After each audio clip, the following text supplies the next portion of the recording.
So the funniest part, though, is so these two individuals go into this zero-horse town bank that had just opened. They had surveilled it. They'd been dropped off that morning. Hoods covering their faces. They go in, brandish, vault the bank counter, take the money, and they demand the car keys from one of the tellers.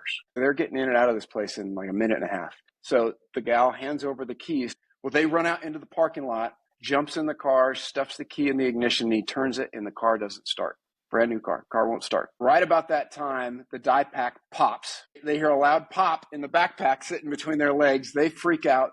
Car won't start. They bail out of the car, and cash covered in dye is flying all over the place, and they go running across the field. The reason the car wouldn't start is because it's a manual transmission, and these two yokels had never seen one before. So their getaway plan was immediately failed by their own stupidity.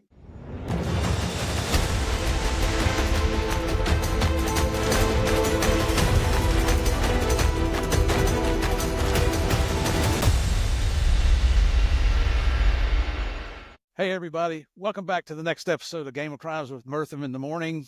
You see me smiling here. We've been having some fun before we started the recording this morning. This is going to be a good show. We're going to have a lot of fun. We're going to have some good laughs. We're also going to talk about some very serious topics.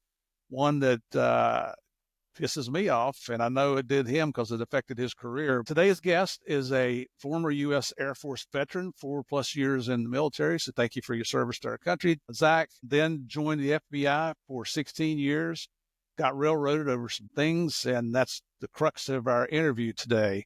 But we're going to get there in just a few minutes. Just an honor to have you on the show, Zach. Thank you for coming on Game of Crimes. Thank you for the invite, Murph. I'm really looking forward to it. Well, you say that now. We'll see what you say at the end. Probably through the tears of laughter, buddy. I'm sure I'll still be happy to be here. Yeah, it's all good. And for our regular listeners, you know what's coming up next, our small town police blotter. I reach out to our guests and I say, this is a serious conversation we talk about on here, but we've got to start with a little laugh. And there hasn't been a single one yet that said no. Zach's right in there with him. I emailed him last night, said, surprise, I got something for you. And he said, whatever you want. So before we get into that, we have to go with our disclaimer. Our disclaimer is this is a show about crime. We talk about bad people doing bad things. We talk about bad people doing bad things to good people. Like I said, we take our show very seriously, but we're never going to miss an opportunity to have a little laugh at the expense of these dumbass criminals out there, right? So Zach is out in Idaho. You can probably see behind him there, that white stuff. We don't have that in Florida, not where I am anyway. It's called snow. I had enough of that in my life, brother, especially growing up in West Virginia. So, Zach, I'll turn it over to you and tell us about this idiot out in Idaho. Let's do it, partner. All right, so we're going to meet Rocky Fisher. 35-year-old bank robbery suspect who's wearing a T-shirt declaring, quote, it's all fun and games until the cops show up, unquote. Police showed up yesterday morning and arrested him as he exited an Idaho motel. Now, granted, this yesterday was about 10 years ago. Fisher and Jennifer Balfe, 19, were collared in connection with Friday's robbery of a U.S. bank branch in Cottonwood, Idaho, population 900. I'm going to add something to that in a minute. They were each jailed on robbery, burglary, and grand theft counts. Investigators reportedly got on Fisher's tail after receiving an anonymous tip that a man matching the suspect's description had been spending wads of cash at a local casino. They're their own worst enemy, aren't they? There's the saying, you just can't make this shit up. That's it. That's it. All right, so for your listeners, I'm very familiar with Cottonwood, Idaho, and for those that have heard of a one-horse town, Cottonwood is a one-horse town. There is one police officer, one police chief for Cottonwood, Idaho, and it's within Idaho County. So I'd worked with that police chief over the years. I didn't know him well, but I called the former police chief from one of the neighboring towns just to say, hey, you remember the story? And he's like, yeah, that T-shirt's really ringing a bell. Because when you get somebody that dumb, it just leaves a lasting impression. And it really does. Good stories. Yeah. I've never had a crime story on here from Idaho like that. It's funny you mentioned that you can't make this shit up because I've got a Patreon channel, subscriber channel, and one of the monthly episodes is exactly what you said. You can't make this shit up. It's an hour's worth of dumb criminal stories, and there's never any shortage of material. So I'm going to jump ahead in the story, Murph, if you'll allow me. Can I tell you my personal experience, my favorite bank robbery story? Shoot, yeah, man. All right. So I was an FBI special agent in Richmond, Virginia. I was on the criminal squad, And this was at a time post 9/11 that the FBI was not commonly responding to bank robberies, but we still would. A rural county in Virginia between Richmond and Charlottesville called the FBI office complaint line and said, hey, we just had a robbery in a not even one horse town. Can somebody come out and assist? And it just happened to be one of those like random Tuesday mornings that I finished my workout, came up to the squad area, and I was literally the only one in the squad area. So when the radio room called that out, I calmly walked outside, got in my Suburban, and took off. It was an hour drive to get there. Did run lights and sirens just to go a little bit faster, but other bank robberies, which I'd responded to, the locals are there so fast, everything is under control, and then it's just a matter of plugging in, how do I help? Are all the interviews getting covered, or is video getting downloaded, et cetera? All right, so I run the lights and sirens for about an hour to get out to this rural little town, which is nothing more than a church, a service station / cafe, bank, and a hardware store. Wow. So I pull into this bank parking lot, and there is no one around. There's no police cars. There is maybe just one civilian car in the parking lot. There's a chair sitting in the middle of the parking lot, which was kind of random, but no one is around. Like there's zero activity. So I called dispatch and let him know that I've arrived and asked where the sheriff is. And her response was, sir, I'm not really sure. The last time I heard from the sheriff, he was out of breath and running through the woods. So, okay, I thought that's interesting. Okay, so I hang up with her and I see 2 other marked units show up, but they're from an adjacent county. And they ultimately drive out into this field towards this other house. I follow them. I get out of my car and I'm wearing my civilian, normal FBI clothes, right? Probably khakis and a button shirt. And I said, hey, I'm Zach Schoffstall with the FBI. Here, there's a bank robbery. And they're like, yep, we heard the same thing too. And we heard there's a chase in the woods. So I'm like, okay. So I grab my plate carrier. I grab my M4. I throw it on. And the 3 of us and a K9 start to walk towards the tree line. The K9 pulls towards this house. There's an RV parked next to the house. And as I and another officer are looking under the crawl space of the house, I hear a female deputy screaming at the top of her lungs to show her your hands. She pulls a guy out from underneath. She sees him because he had stuffed banded money inside the dualies of the RV. So he gets the habeas grabus, detain him. A few minutes later, the sheriff shows up and there's a lot of confusion. There is a report that multiple suspects had done an armed takeover bank robbery of the bank and had fled into the field and into the trees, and that they had been running through the trees, chasing somebody. They were awaiting state police to show up with their K9. K9 shows up, but then state police policy was they couldn't chase the K9 until they had 2 TAC guys with them. So I jumped in with that lot. I kept asking what else the sheriff needed. He said, yeah, I don't think I need anything else. State police was showing up pretty heavy at that point. So I fall in with this 2 Virginia State Police SWAT team agents and a K9. Mm-hmm. Yeah. We go into the woods and we find piles of cash littered throughout the woods. And we eventually find a jacket. Unfortunately, the 2 Virginia State Police guys eventually succumbed to the pace of the K9. So it was just myself and the K9 handler for the better part of a couple hours running through the woods to eventually realize that the dog had gotten off the track of the subject and on the track of a deer. So I came out of that and eventually got back to the crime scene, linked up with state police. We then started dividing and conquering, pulling video. 2 folks were in custody at this point, and I went with another detective to go do interviews, and we eventually got confessions by 11 o'clock that night. So the funniest part, though, is so these 2 individuals, an uncle and his nephew, both in their late to early 20s, go into this 0-horse town bank. So it had just opened. They had surveilled it. They'd been dropped off that morning. It's just the 2 gals that opened the bank.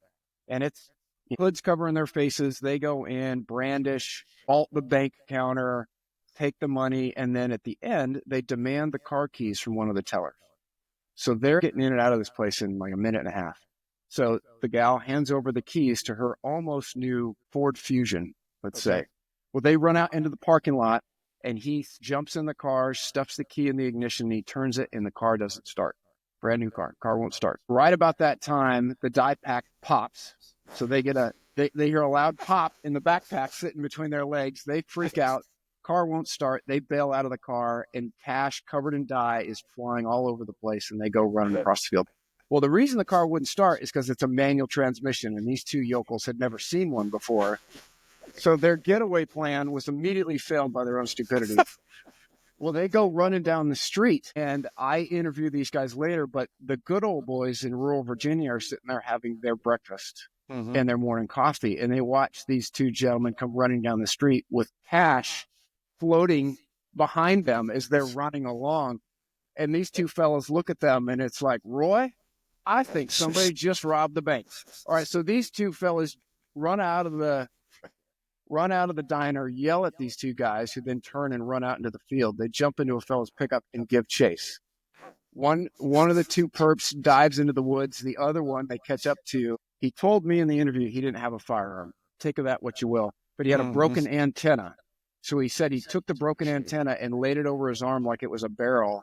And he said, boy, you better lay down right now. So the guy gives up. He's out of wind. The perp gives up, lays down on the ground, and they hog tie him, hands and feet together behind his back, pick him up and set him in the bed of the pickup, and sit there and wait for a sheriff's deputy to show up. And the first sheriff's deputy showed up, they politely picked him up out of the back of the pickup and set him in the back of the patrol car, and he got sent to jail. So anyway, both of those guys ultimately went to federal prison for an armed takeover bank robbery. But again, it goes back to that you can't make this shit up. Oh, it's hilarious. I mean, getting in that car, the guy's looking down and going, man, this car's got 2 brake pedals. Yeah. Knowing what a clutch is about. Yep. Sure enough, wouldn't start. Rural Virginia and 2 good old country boys don't have a gun. Yeah, it's one of those where there's a time to really press a point in an interview, and there's a time to just ask the question and document their response. There you go. And that comes from experience. Better than the story I'm getting ready to tell. No, I like that. Absolutely not. All right, Murph, let's hear your story. Well, you know how it is in Florida. I mean, we're just run over with dumb criminals here. It's just amazing. I had never heard of Florida Man until I moved to Florida, and holy cow. I mean, he's got a whole show on all this stuff. But what we got today is lady goes into 7-Eleven, and she uses a banana to beat up the store clerk. And this is according to the cops. This is over around Clearwater, which I don't know why, but most of the stupid stories that come around the Tampa, Clearwater, St. Petersburg area over there. And this lady's name is Caltadiva Turner. So we're going to call her Turner because I can't pronounce that first name too good. 22 years old. She goes in, gets in a verbal altercation with a 30-year-old female worker, and the woman exchanged derogatory comments towards each other. Imagine that. At one point, Turner became so irate, she picked up a banana from the cashier counter and threw it at the victim's face. Like, that's really going to do a lot of damage. But it did hit the employee right in the cheekbone, and it did leave a minor abrasion. Okay. Must not have been a ripe banana. Exactly. It was a green one. Either that, and then the cops, they didn't even seize it as evidence. So who knows? That's a rookie fail right there. But Turner, she was arrested Thursday for battery, booked in the county jail on a misdemeanor count. Police records show that her employer is Baby Dolls, a gentleman's club, located 4 miles from the 7-Eleven outlet. I mean, you got to do what you got to do to pay the bills, right? I guess. I mean, you got to pay your way through. I saw her picture, and there's no discretion being involved in who they hire. Let's just say that. So she's being held without bond for violating probation in connection with the grand theft conviction in a neighboring county. And that's where she stole $800 worth of merchandise from Walmart. Don't mess with Walmart. Regarding that felony case, Turner was previously indicted for failing a pretrial intervention program, as well as not performing 75 hours of community service. Considering her occupation, let's don't go there. And she hasn't even paid her court fines yet. She was also recently arrested for resisting and giving cops a false name when they responded to a trespass call at her work site, Baby Dolls. So it doesn't sound like she's on good foot with them. She's free on $1,000 bond in that case when she was collared for the alleged banana battery. Assault. Yep. Assault with a banana. I did a show on You Can't Make This Shit Up on the Patreon side one time, and almost every story for an hour was food related. I'm like, picking on Taco Bell, the burritos that get wasted through fights and stuff. It's amazing. It's stupid. It's awesome. What it is. So thank you, man. Thank you very much for playing along on this. And thank you for the story from Richmond. I love that. No, Murph, it's all good. Yeah, I mean, you gotta find the humor in life. Absolutely. Especially as in the military. And I think with cops too, the humor is integral to the community. Right. It is. Yeah. You lose your sense of humor, man. We used to joke around, don't lose your sense of humor. For our listeners, if you're wondering how I met Zach here, if you go back and listen to episode 65, which came out in August of 2022, on Kushta. I've always called him Kufta, but now I know I've been calling him the wrong name, but he always answered. So, and right. if you remember, hey, Tennessee, West Virginia, cross between a redneck and a hillbilly, you never know what's going to come out of here, right? John was a FBI retired agent, and if you remember his story, he was at the Washington, D.C. Police Department working with some of the cold case squad there when a gunman came in and ended up killing 3 people. And I just want to give them a shout out. Metro PD Sergeant Henry Hank Daly, who was 51 years old, a 28-year police veteran, FBI Special Agent Michael Miller, who was 41 years old and 10 years on the Bureau, and then a lady agent, Martha Dixon Martinez, who was only 35 years old and 7-year veteran of the FBI. I know this was a long time ago, but our hats off to you. Thank you for your service to our country. John was wounded in that shooting also. I think he was able, if I recall correctly, to get 12 rounds off before he went down, and he suffered a wound as well. Just thank God, it's just by the grace of God, he's still with us here today. But John reached out to me, and as you guys can tell, I'm not in my home office where I've got all the cool stuff hanging behind me. I'm in an offsite for a few weeks, brought as much as I could with me to kind of decorate the place up because there's not a lot of stuff hanging on the walls in this place. But where I am, John Kuchta actually lives probably a mile and a half from here, but he's out on the West Coast right now working. One of these days, we're going to get together. Working. And meet I mean, face let's to air face. quotes the working for John. So, I mean, well, he is an attorney, so working for them means a whole lot than what it means to me and you, right? Yeah, fair. But a big shout out to John for thinking about me and reaching out and telling me about Zach here. And I didn't know about Zach's story. So I started doing some research. Now, you've been interviewed on several other podcasts. I purposely don't listen to other podcasts when I'm having a guest on because I want it to be authentic and I don't want to plagiarize or copy what somebody else is doing. And it may be repetitive, but I like to see what I can try to get out of our guests on my own here. And when I got to reading this, I got real pissed off, to be quite honest with you. Yeah, well, that's pretty fair, pardon. Yeah. And it didn't even involve me, but it involved a brother in law enforcement. And you folks hear me talk all the time about our law enforcement culture. We're all brothers and sisters here. And when one person's just trying to do their job and they're trying to stay within the confines of the Constitution and the law of our land, and they get railroaded, we're going to bring this to everybody's attention. We're going to take an opportunity to show some of the BS that's been going on involving our government and our country. But we're going to get to that eventually. Before we get started here, Zach, I want to ask you, what's your background? Where did you grow up? What was your family dynamics, brothers, sisters, that kind of thing? Yeah, Murph, you got that. I grew up in the small town of Big Timber, Montana, in Sweetgrass County. Perfect Big Sky names. So Big Timber, small town. My dad moved us there when I was 2. I'm an only child. I grew up in a small business. My father had a firearms manufacturing business that just turned 50 this year, C Sharps Arms. Yeah. So I grew up in the wilds of Montana. Starting at about 7, I would take the bus home to an empty house. I'd let the dogs out of the pen, and I would walk up into the hills. We were fortunate enough to rent a home on a 1,200-acre ranch, and it bordered national forest. So effectively, it was infinite. And my parents trusted me to just be loose and be wild up in those mountains. And we had a big cast iron bell in the front yard, and when it was dinner time or if I needed to come home, my mom would start ringing that bell, and there'd be hell to pay if I didn't hear or heed the bell. Yep. So it was an interesting, in retrospect, it was very idyllic way to grow up. I was to a degree by myself a lot, being an only child, with hanging out with the dogs and building forts. Obviously, I had friends, and there were plenty of times that my folks would take the bicycle into town, and it was one of those towns where you didn't have parental supervision, riding your bike down to the river, and you'd be fishing or floating logs down the river. Sounds pretty good. Sometimes it's amazing that, you survive that as a little kid, pushing these giant, 1,200-pound logs and trying to ride them down the river. But that all aside, it was an interesting time. Unfortunately, my father's business had a failed business partnership, which pretty much broke him. My dad's a pretty tough German fella from, coal country in Pennsylvania, and he wouldn't give up. So lots of years that, credit cards were used to pay off credit cards. He ultimately built his business back. It still exists today. But I'm one of those kids where there's lots of times on the little league field or the soccer field looking back and seeing if dad was there and he wasn't. I don't blame him for that, but it's just part of my childhood. And I know a lot of other folks share that from folks that, really had to work hard. My father worked 7 days a week for, probably 2.5 decades, trying to make that business somewhat successful. Yeah. So I graduated high school there. I had grown up in the business. I used to do the SHOT Show as a child. I started in the 6th grade doing the road shows. Wow.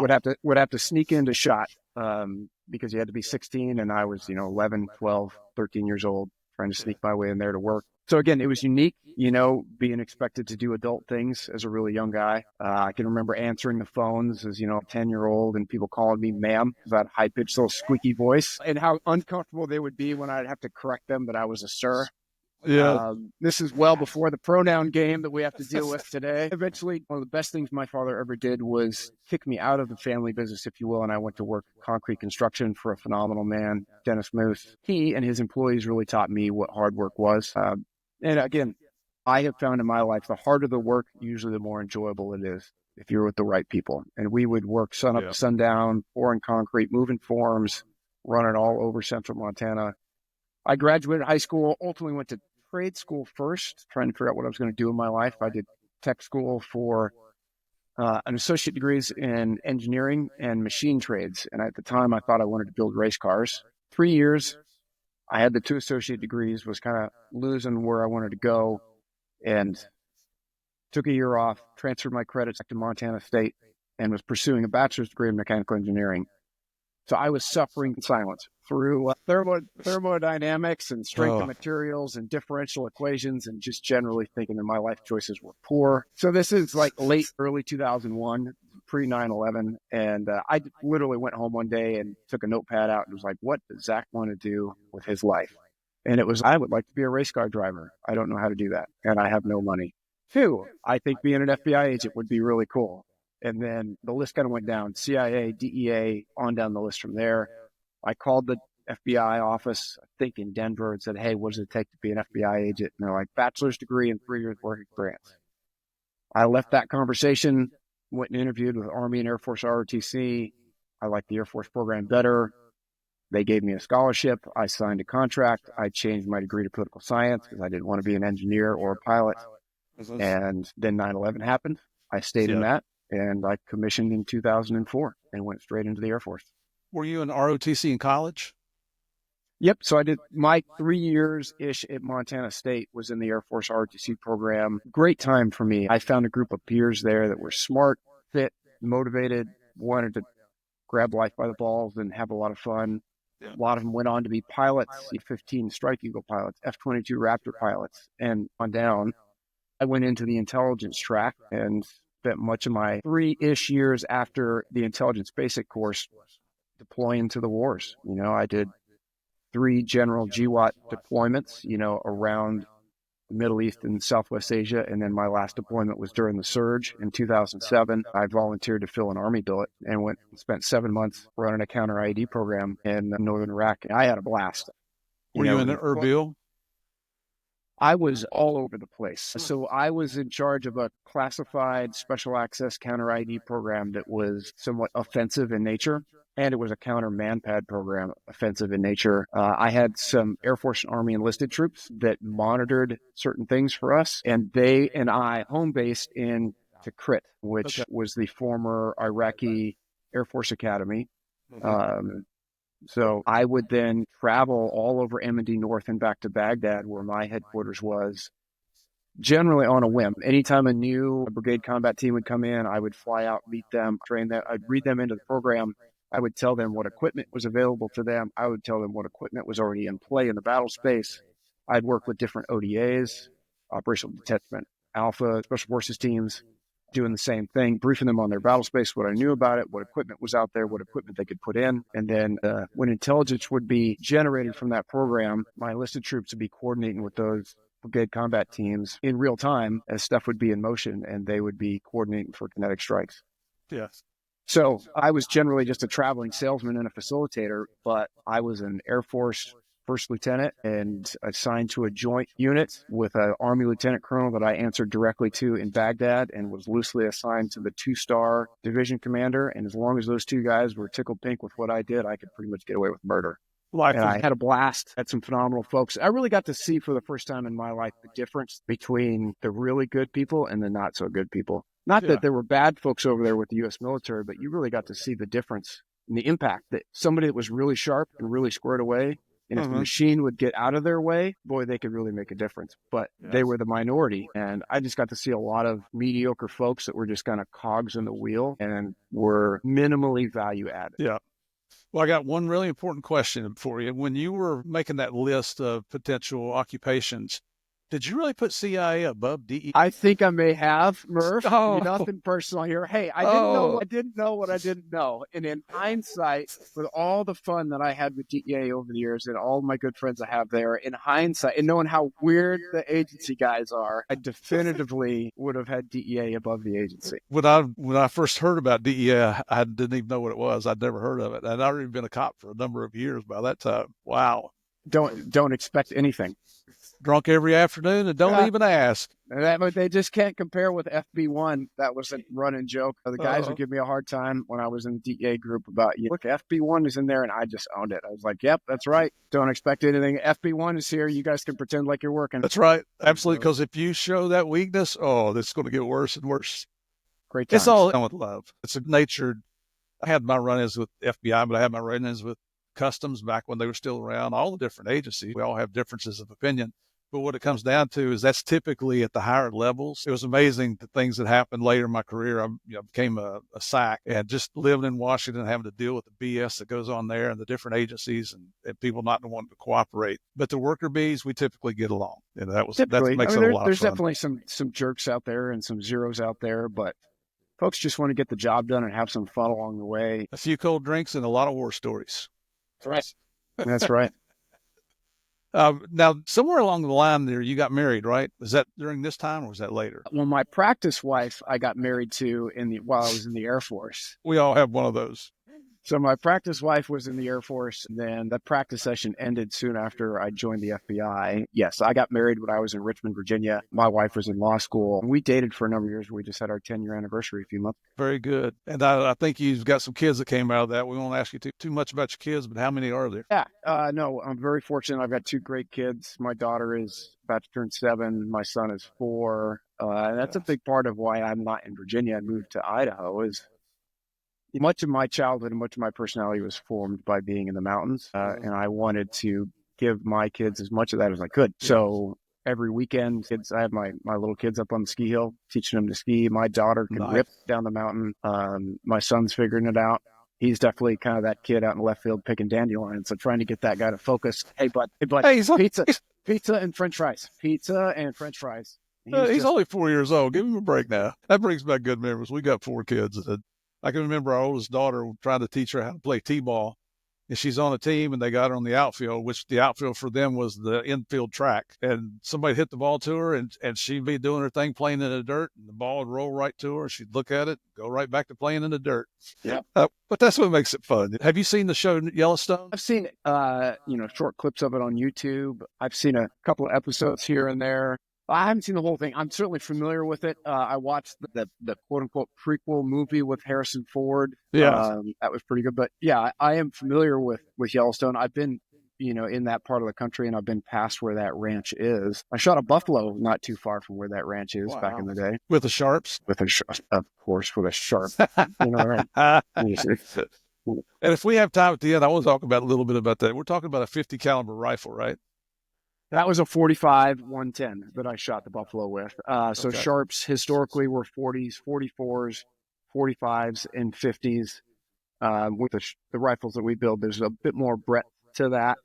But we could talk all day about that history and stuff. But no, so the buffalo I shot was with a 45 110. Nice. He looked at me wrong, and I put it right between his eyes, and it was game over for that boy. Okay. Well, I just learned right there. I don't want to tick you off while we're talking today. No, the reason I asked you about Yellowstone is that show was so popular. My wife and I watched the whole thing. We loved it. I was just wondering if you ever ran into Beth. If you know who Beth is, she's the real feisty girl. I know the character daughter. Beth. No, I've never run into any of the actors. I've probably run into some characters that would be Beth in Montana. In my humble opinion, Montana is the greatest state in the union, but you better be ready for some degrees out and snowing, and it'd be colder in Montana. Starting in the 90s, the wealth of Hollywood started to roll in. One of the first ones was Michael Keaton coming out for the first Batman movie. He bought a ranch just a couple miles from my house. But he still has that ranch. I still see him occasionally today. Nice fella. He'll come into the bar. You'll see him in a restaurant. You know, if he's not trying to just duck in and duck out, he's just another normal guy. They'll talk to folks, especially when he first moved there. He'd come into the Roadkill Cafe. And Roadkill? The McLeod Bar, Roadkill Cafe. And he would sit down at the bar and talk. But Big Timber is also a place where nobody's particularly impressed with your money. So you could sit down next to some cowboy at the bar and he's just going to talk to you like you're just anybody else that sat down on the stool next to him at the bar. And I think that's probably relieving for folks that are used to a little bit too much excitement about, being near a celebrity, if you will. Yeah. And that's the whole thing Yellowstone's talking about. All the people from California, all the, we call them pretty people, come in that are famous or infamous, that come in and want to spread their wealth and commercialize everything and take away the wilderness and the reason people like to live in Montana. Yeah, those folks, plenty of good folks and plenty of real moneyed folks have driven the property prices up in Montana to astronomical levels. My little hometown, home prices are unattainable, and it's really tough to run a business there with that. But it is definitely lopsided some of the economics of the pretty rural places to live, Montana, North Idaho. Yeah. All right. Well, I got a lot of friends in California. I don't blame any of them when they move out. I don't know how people live there, to be quite honest with you. I don't know how you afford it. The fires, the drought.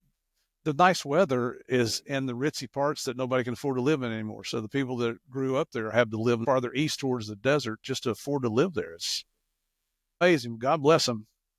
All right. So now you come out of the Air Force. Have you already got your degree now? You do, right? Yeah. So I commissioned and graduated at the same day. So I got my bachelor's degree in political science, just effectively a piece of paper that said that I showed up and went to class. There you go. And I commissioned that same day. My grandfather on the maternal side had been in the Army Air Corps during World War II, and then subsequently made a career out of the Air Force. And he retired in 1963 as an 06 as a colonel. Still fit into his uniform perfectly. So he came and gave me my oath of office and swore me in. That's that was cool. really special. Oh, yeah. It's funny. So I had it memorized. I still have the oath of office memorized. And I'd given him a card, which normally you read a sentence, and I said, just read through the whole thing. And he was confused for a moment. I'm like, don't worry about it. Just read through the whole thing. I think he was 80 at that point. Anyway, we got through it and did a great job. And that was a meaningful moment. It was a lot of fun. And then I think I had 10 days or something like that to report to my first duty station down in Texas. Yeah. When you come out of the Air Force now, is this when you decided to go to the Bureau, or you didn't know where you was going to go from there? No, I applied for the special agent position in the FBI while I was in. I wasn't going to leave a perfectly good paying job until I had another one lined up. So it took about a year and a half. Deployment slowed it down a little bit, but a year and a half between application and having that contingent letter of appointment. So I got that letter summer of 2008, and then I started at the Academy September 14th, 2008. There you go. All right. And the rest is history. The rest is history. So now you're in the FBI Academy in Quantico, Virginia. When I went to the DEA Academy in 1987, we were at the FBI Academy. Now we've got our own academy over the hill there. But I think you guys are the same. The Justice Center. You're in the Justice Center now, I think is the name of the DEA Academy. Come up with that. We don't call it, the people say, where's the DEA Academy? They say, is that next to the FBI Academy? No, the FBI Academy is out there next to the DEA Academy. Obviously. I'm sure it's the same with the Bureau while you're in the Academy. If you do things that might be a little questionable, did you have to write memos? I don't remember. Maybe I didn't screw up like that. I don't remember writing memos. Certainly you had to learn the FBI paper. You remember it. You're nervous for your job. Everything you do, you think you're under a microscope all the time. You're always sweating it. You're sweating all the tests because you're told 80% and you're done. You've got 48 hours to retake it. If you don't get above 80%, you're out of here. The most discipline I can remember was in the gym for DT, defensive tactics. Usually it would be if somebody was not being as attentive to the instructor as we all needed to be. And our particular instructor, Mark, he enjoyed us removing the mat from the hardwood floor and then all of us being in the push-up position on our knuckles. And Jeez. it's just like holding, your feet at 6 inches in the flutter kick position. It becomes very uncomfortable. And some people let that discomfort get to them sooner rather than later. And the moaning and the whimpering and this and that. And having been an instructor myself, and you're kind of just sitting out there watching it, it's a bit comical. You're just kind of sitting there. You feel the pain too, but the pain kind of fades away because you just get to watch everybody else suffer through it. I think it was less memos and more knuckle push-up. Yeah. A quick side story here. I remember our class was doing great and they needed something to bust on us about it. I forget what it was, but you haven't been hustling or you haven't been working hard or whatever it was in PT. So today is going to be punishment day. So they take us out. First we went out and we ran 5 miles. Then we came back and ran the obstacle course out there next to the track, not the yellow brick road, but the one there on the FBI course. And half the guys were good guys, half the guys were bad guys. And the good guys had to run the obstacle course. And then you had to chase the bad guy around the track for running that obstacle course. And then you switched out. And then we went to the gym and put the boxing gloves on, which is, by then everybody's worn out. If you get hit, it's probably not going to be real hard. But just little things. But I actually had to write a couple of memos there, but it might have been my sterling personality. It couldn't be the smart ass side that came out. Murph, I've only known you for, a little while now, and I just can't imagine why you'd have to write a few memos. Thank you. You're welcome. You're very welcome. I just looked at your name here on the bottom of the screen. I don't think I told our audience what your last name is. I told you I'd introduce you as Zach. Yeah, well, that is correct. My name is Zach, so we got that out of the way. And if I did forget to say that, his last name is Schoffstall. That's the German pronunciation. He was talking about his dad being from German descent. I apologize, man. I think we laughed so much before we started recording here that just, we're having a good time. Yeah, it happens. Okay, so your wish list in the Bureau, what'd you put in for? Sure. So remember, I was married to my practice wife. She was still in the service, and I was trying to get close to the Pentagon. At the time, the FBI was you ranked 5 regions, and then you ranked offices within the region. So in short, I ranked WFO, Baltimore, Richmond, and then on down in that region. Thankfully, I was given Richmond because definitively it was the best opportunity of the 3. Don't know what you don't know. So I was ranked for Richmond, showed up early, right at the beginning of 2009 as an Air Force intelligence officer that had spent 4 years in the global war on terrorism. They naturally stuck me on the Joint Terrorism Task Force. Now, how many FBI agents were in Richmond at that time? Probably 80 to 82. I think by the time I left, it had swollen up to maybe 90. It's not a big division. It's one of the smaller, I think it's considered a small to medium division. Certainly, Virginia is smaller. Bridge, Alaska is smaller. There's a couple of others here and there, but it's not big. But you have a fair number of FBI divisions are between 90 and 150. Like that's probably the average FBI division out there. Certainly a lot larger than DEA, but there's 13,000 plus FBI agents total on any given day. And that, just like with DEA, that includes all your overseas posts, and then far greater than DEA, all of our headquarters posts, plus the academy. So I think the Bureau has 4 to 5 times the size number of agents that we have in DEA. And I haven't looked at what the table of organization authorizes, from Congress now, but I think it was 4,600. And I think the most I ever heard was maybe 4,300. I don't know that we ever hit the number of authorized positions by Congress. Sure. But, and I'm going to guess in Richmond at that time, there's probably maybe 6, 8 agents. We had 3 groups. You had the task force group that I ultimately was assigned to that would have usually 1, maybe 2 agents assigned to it, plus the GF. Then you had an all-agent group, which had around 5 or 6 agents, and they had a HIDA group, which usually had 1 to 2 agents. And each of those groups obviously had a GS on it. So you're in the ballpark of 10 agents or so, and fluctuate up and down. That's a great example of the difference in the manpower that's required, in the different places. I think the only federal law enforcement agency smaller than DEA is ATF. Probably so. When I was at the academy, DEA was somewhere in the ballpark of 35 to 3,700 agents in the field is what I was told. But I was also told that 50% of them were retirement eligible. So you could lose 50% of your workforce on any given Tuesday. And ATF was maybe a couple hundred smaller than that. But I think DEA and the FBI have a different perspective on how to fill out that law enforcement role.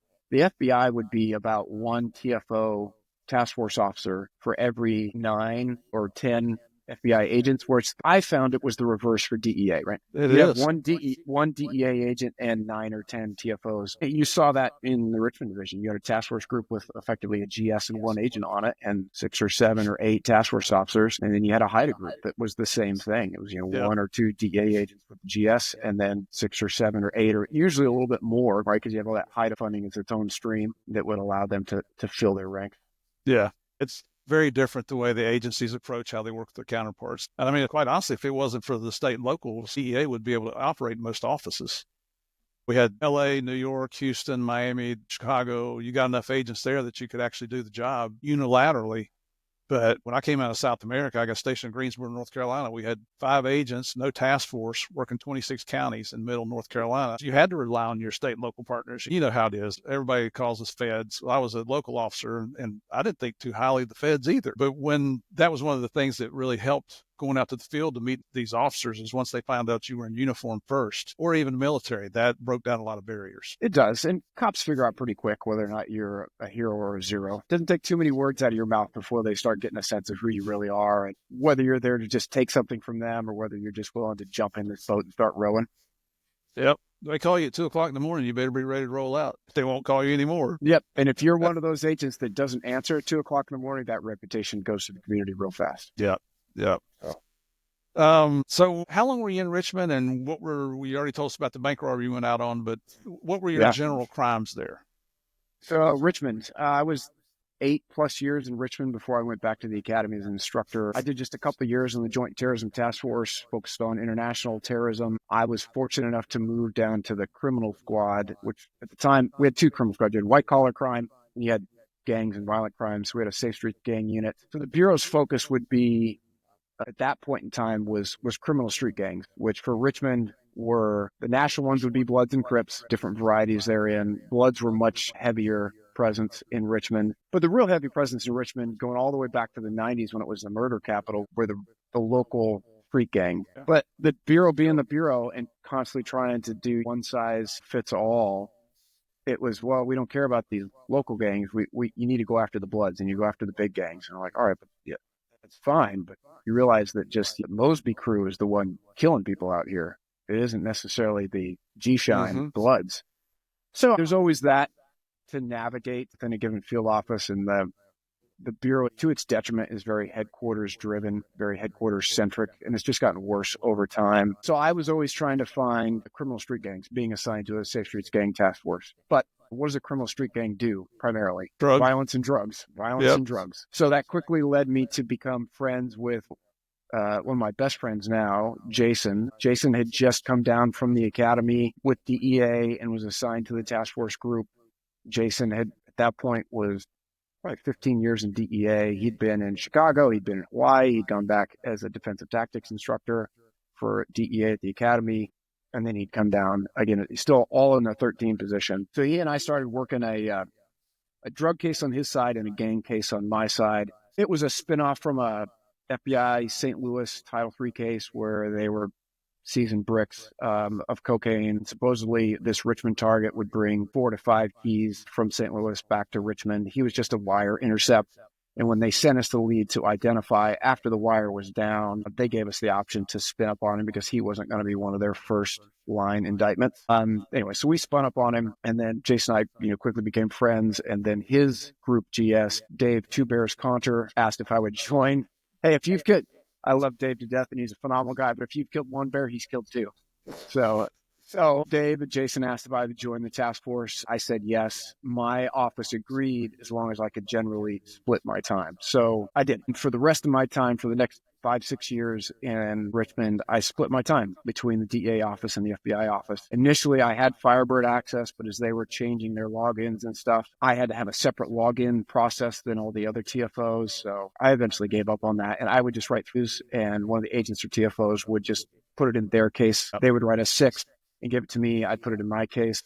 Yeah. Every time somebody in the office would open an OCDF and they needed a federal partner, I'd open an FBI case, even if I didn't do much for them other than manpower. If it was time for a takedown, database check, I was always available. And then my focus was primarily gangs. I did have one drug trafficking organization case, but instead of climbing the ladder per se, I climbed the ladder enough to get good conspiracy weight. I was more interested in taking out a criminal group that was affecting a local community, whether it was Richmond or one of the surrounding towns or cities, Petersburg. Right. You just had a lot of poverty-stricken, high drug, high violent crime communities. And if I could target a group that a bunch of individuals were doing what they do, they'd all coordinate, depending on who was on. It wasn't always a perfect pyramid, but depending on who had a connect for kilo weight of cocaine and heroin, and crack was still a big thing back then too, then I would do what we do. I'd get in there and I'd start flipping a couple of guys and work with the locals to get some guys off car stops and just build up. And if we could hang a wire, we'd hang a wire. If we could get the U.S. Attorney's Office to agree to hang a wire, I just had a great time, and then try to see how many indictments I could get out of the U.S. Attorney's Office. That's exciting stuff. Although it may not be working major weight, but it's having a direct impact on your community. I don't know if you remember, it might have been before your time, we used to have the mobile enforcement teams and the regional enforcement teams and DEA. And I was a GS over the mobile team out of Atlanta for a couple of years, and we would work with sheriffs and local police. We weren't going after the big drug traffickers. We were going after the most violent. So you go into these small communities in North Carolina, South Carolina, Tennessee, and Georgia, and you're not seasoned, you're making ounce buys of crack or meth or whatever their drug choice is in that particular area. And you might lock up 45, 65 people over a 6-month period. The amount of weight that you seized and the assets were not phenomenal, but you actually had a direct impact on crime in that area because you took out the violent criminals. I loved it. You go on deployment for 4 to 6 months. I always tried to work as some of my guys could come home on the weekends.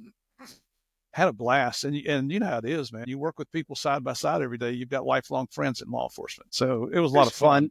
I mean, those years of splitting my time between FBI and DEA, I was on the SWAT team. I got to do all the things that you thought about, right? You don't know what you don't know when you apply for the FBI or the DEA. Yeah. But when you think about what that job's supposed to be, I feel like I was checking all those boxes and was having a blast. My DEA group had a couple of the smartest, hardest working cops in it that I've ever known. And they were running and gunning their drug cases, both state and federal cases, at a rate that I thought was mind-blowing. The amount of work that those guys could kick out.